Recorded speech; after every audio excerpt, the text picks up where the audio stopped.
After me. I, Pamela S. Baricuatro, Pamela S. Baricuatro, of the Municipality of Binamungahan, Cebu, of the Municipality of Binamungahan, Cebu, having been elected to the position of Governor of the Province of Cebu, having been elected as Governor of the Province of Cebu, do hereby solemnly swear do hereby solemnly swear that I will faithfully execute and discharge that I would execute and discharge.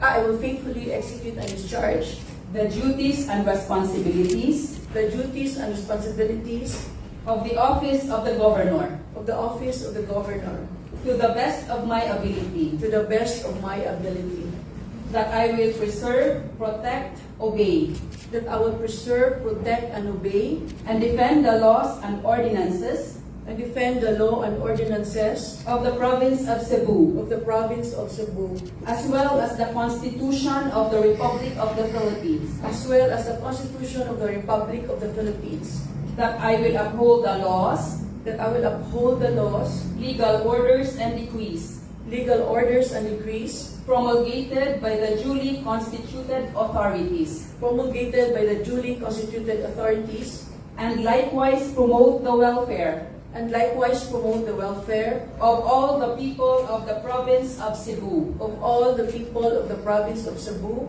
that I will discharge the powers and responsibilities of my office that I will discharge the duties and responsibilities of my office with integrity, justice, and dedication, with integrity, justice, and dedication, and that I will serve with honor, and that I will serve with honor, transparency, transparency, and unwavering commitment and unwavering commitment to the public trust. to the public trust. So help me God. So help me God. To Governor Pam, congratulations. May you be granted wisdom